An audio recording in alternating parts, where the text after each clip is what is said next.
ಸಮಸ್ತ ಕನ್ನಡಿಗರಿಗೆಲ್ಲ ನಮಸ್ತೆ ಹೇಳ್ತಾ ಇದ್ದೀನಿ. ನಾನು ನಿಮ್ಮ ಸ್ನೇಹಿತೆ ಸರಳ. ಇವತ್ತಿನ ವಿಡಿಯೋನಲ್ಲಿ ನಾನು ನಿಮಗೆ ಚಪಾತಿ ಜೊತೆಗೆ ಮತ್ತು ರೊಟ್ಟಿ ಜೊತೆಗೆ ತಿನ್ಬೋದಾದಂಥ ರುಚಿಯಾದಂಥ ಒಂದು ಚಟ್ನಿನ ಹೇಳ್ಕೊಡ್ಬೇಕು ಅಂತ ಅಂದ್ಕೊಂಡಿದ್ದೀನಿ. ಈ ಡಿಶ್ ನಿಮಗೆ ಉತ್ತರ ಕರ್ನಾಟಕದಲ್ಲೂ ಫೇಮಸ್ ಇದೆ ಮತ್ತು ದಕ್ಷಿಣ ಕರ್ನಾಟಕದಲ್ಲೂ ಫೇಮಸ್ ಇರುವಂಥದ್ದು. ಬಟ್ ತುಂಬಾ ರುಚಿಯಾಗುತ್ತೆ. ಇದಕ್ಕೆ ನಾನು ಒಂದು 2 ಈರುಳ್ಳಿನ ಸಣ್ಣದಾಗಿ ಅಂದರೆ ಮೀಡಿಯಮ್ ಸೈಜಲ್ಲೇ ಹೆಚ್ಕೋತಾ ಇದ್ದೀನಿ.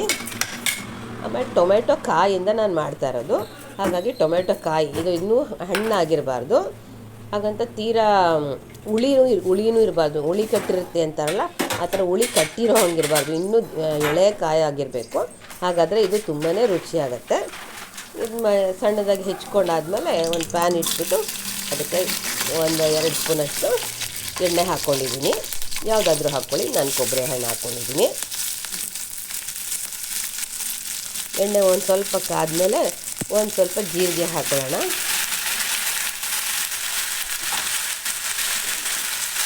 ಜೀರಿಗೆ ಎಲ್ಲ ಸಿಡಿದಾದ್ಮೇಲೆ ಮೆಣಸಿನ್ಕಾಯಿ ನಮಗೆ ರುಚಿಗೆ ಎಷ್ಟು ಬೇಕು ಅಷ್ಟು, ನಾನಿಲ್ಲಿ ಒಂದು 2 ಮೆಣಸಿನ್ಕಾಯಿ ಹಾಕ್ಕೊಂಡಿದ್ದೀನಿ. ಅದನ್ನೇನು ತುಂಬ ಹುರಿಬೇಕು ಅಂತೇನಿಲ್ಲ, ಜೊತೆಗೇ ನಾನು ಈರುಳ್ಳಿನ ಸೇರಿಸ್ಕೊತಾ ಇದ್ದೀನಿ.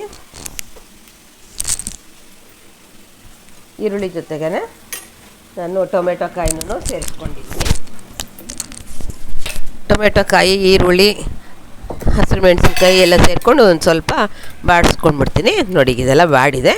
ಈಗ ಒಂದು ಸ್ವಲ್ಪ ಕೊತ್ತಂಬರಿ ಸೊಪ್ಪು ಹಾಕ್ಕೊಂಡಿದ್ದೀನಿ ಮತ್ತು ಒಂದು ಸ್ವಲ್ಪ ಬೆಳ್ಳುಳ್ಳಿನೂ ಹಾಕ್ಕೊಂಡಿದ್ದೀನಿ ಉರಿಯೋಕ್ಕೇನೆ. ಮತ್ತು ಒಂದು ಸ್ವಲ್ಪ ಉಪ್ಪು ಹಾಕ್ಕೊಳ್ತೀನಿ.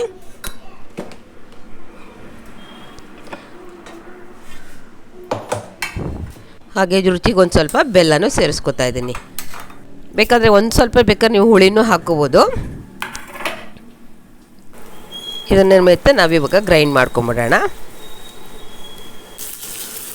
ನೋಡಿ, ಈಗ ಗ್ರೈಂಡ್ ಮಾಡ್ಕೊಂಡಿದ್ದೀನಿ. ಇದಕ್ಕೆ ಇವಾಗ ನಾವೊಂದು ಒಗ್ಗರಣೆ ಕೊಡಬೇಕು. ಸ್ವಲ್ಪ ಎಣ್ಣೆ ತೊಗೊಳ್ಳೋಣ. ಎಣ್ಣೆಗೆ ಸಾಸಿವೆ ಹಾಕ್ಕೊಳ್ಳೋಣ. ಅಲ್ಲಿ ಜೀರಿಗೆ ಹಾಕಿದ್ವಲ್ಲ, ಇಲ್ಲಿ ನಾವು ಸಾಸಿವೆ ಹಾಕ್ಕೊಳ್ಳೋಣ. ಸಾಸಿವೆ ಜೊತೆಗೆ ಒಂಚೂರು ಹಿಂಗೆ ಹಾಕ್ಕೊಂಡಿದ್ದೀನಿ. ಮತ್ತು ಸ್ವಲ್ಪ ಈರುಳ್ಳಿ ಹಾಕ್ಕೊಂಡಿದ್ದೀನಿ ಅಷ್ಟೇ, ಇನ್ನೇನು ಹಾಕ್ಕೊಳ್ಳೋ ಅಂಥದ್ದೇನಿರಲ್ಲ.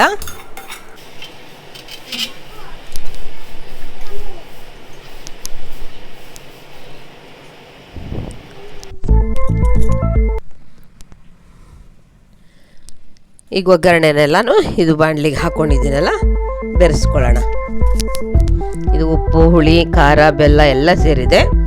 ಒಂಚೂರು ಪುದೀನ ಸೊಪ್ಪು, ಕೊತ್ತಂಬರಿ ಸೊಪ್ಪಿಂದ ನಾವು ಅಲಂಕಾರ ಮಾಡಿಬಿಡೋಣ. ತುಂಬಾ ರುಚಿಯಾಗುತ್ತೆ. ನೀವು ಇದನ್ನು ಮಾಡ್ಕೊಂಡು ನೋಡಿ. ನಿಮ್ಗೆ ಇಷ್ಟ ಆಯಿತು ಅಂದರೆ ನಿಮ್ಮ ಫ್ರೆಂಡ್ಸ್ಗೂ ಕೂಡ ಶೇರ್ ಮಾಡಿ. ನಾಲ್ಗೆ ಬಾಯಿ ಕೆಟ್ಟಿದ್ರಂತೂ ಒಳ್ಳೆ ಖಾರವಾಗಿ